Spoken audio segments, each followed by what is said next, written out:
my people? Can I get a hello? I go by the name of Seek. I'm representing the Hello Effect podcast. Also, the Worldwide Fleet DJs, Digiwax Media. We outside. The only place you trying to be seen and heard is live at the Penthouse for New Music Wednesdays. Well, I got the pleasure sitting next to right now. Well, you have the pleasure of speaking to or sitting next to Karmisha Superville, founder of EBK Events. We're a full-service event firm right here in New York City. All right. Before we get into what you do, just let the people know where you from. Well, I'm from Brooklyn, originally from Trinidad and Tobago. See if we have any Trinis in the house, as they say. All right. So how long you been in Brooklyn for? Man, all my life, I grew up in Brooklyn. I went to school, college, everything. So I'm definitely a Brooklyn girl, through and through. All right. So what was the name of your business you said? EBK Events. E as in Edward, B as in boy, K as in kite. But it's basically a full-service event firm that we manage. I've been in business for 10 years.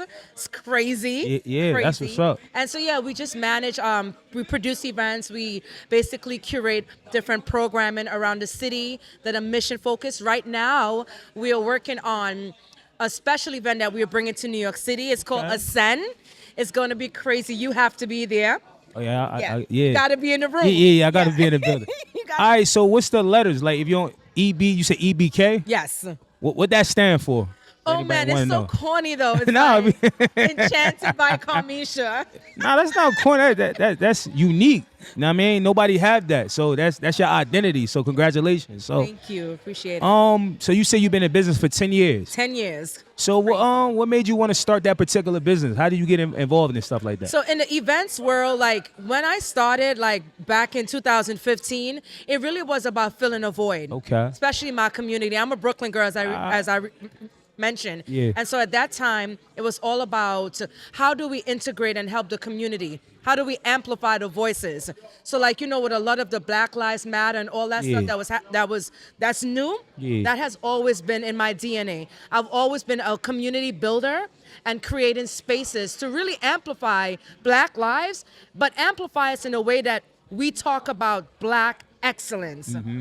And so that's how I got started. I did my first big event, produced my first big event at my church, actually. Okay. Yeah, I did a huge event. It was a anti-gun violence rally with over 600 folks in the community, politicians, everyone, you name it. And that's how I got my start in terms of organizing, planning, being. I didn't even know I had a talent to work with different people.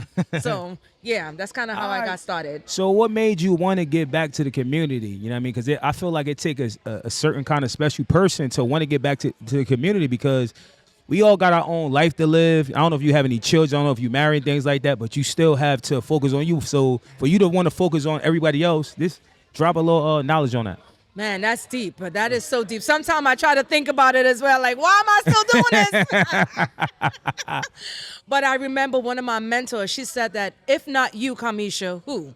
That's a fact. She said, if not you, who? And so, yes, I have a family. Certainly, I love my family. I don't have any kids per se, but I love my family. I'm very much family oriented. But because I'm so good at connecting folks and bringing people together, why not me?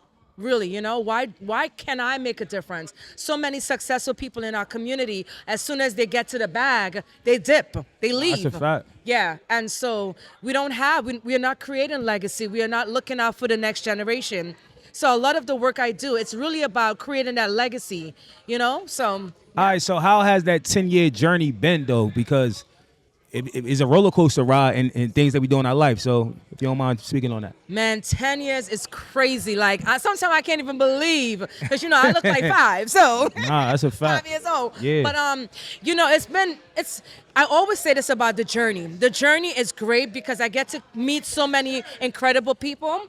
But if you don't have the right mindset, you will go under. Because being a business owner in New York City, being a Black-owned business owner, have to fight for everything sometimes. That's a fact. It's not easy, but it's about really cultivating the right mindset so that you could get to the next level and you don't become a statistic, you become a solution. That's a fact. So what's your ultimate goal, though? Do you have like a ceiling that you see yourself as far as your business goes? Because you 10 years in, so I'm looking for another 10, to be honest with you. Facts. I'm so happy you asked, right? So right now we are producing a series called Ascend. That is my passion. So the Ascend, it's a leadership platform that I'm curating for leaders, high performing professionals, executives, founders, really to create a community whereby they can learn about how to integrate performance into their business, into sustainability, into creating the next 10 years. Because without performance and without alignment, you don't have infrastructure. That's a fact. You just don't. That's a fact. No, that's a fact. Yeah. So how has it been as a woman in business from your point of view? So being a woman in business, it's complex, right? You know, there is a lot of opportunities out there, certainly grants and equity and so forth. And the government is doing much better as opposed to 10 years ago, right?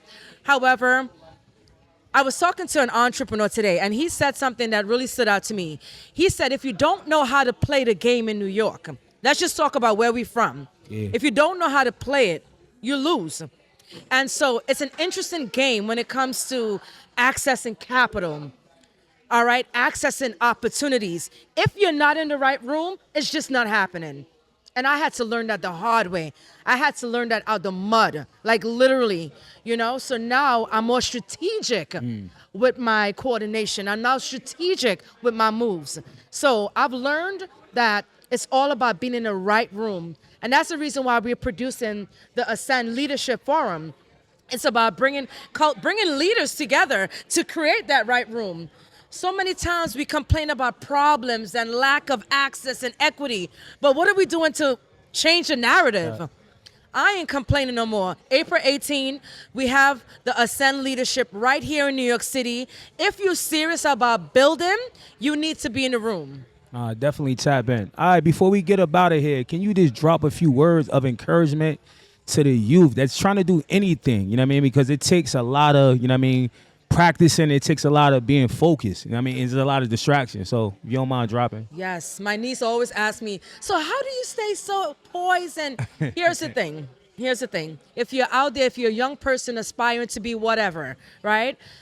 Stay focused. Yes, you're going to make mistakes. You're going to trip up at some times, but stay focused. Cultivate your mindset. That is what kept me all these years, cultivating your mindset and also knowing your individualism. Like, know that you're an individual. Do not follow the crowd. Be the leader. That is going to sustain you. That's a fact. All right, just let the people know where they can follow you at and support you at. Facts. So you can follow me online, EBK Events, super easy, ebkevents.com. You can purchase tickets to the Ascend Summit, and you can follow us on Instagram, EBK_Events LLC_. And you can find me online. We live there. I'm always there. All right, once again, I'll go by the name of Seek, represent the Hello Effect Podcast, Worldwide Fleet DJs, Did You Ask Media, live at the Penthouse for New Music Wednesdays. Hello.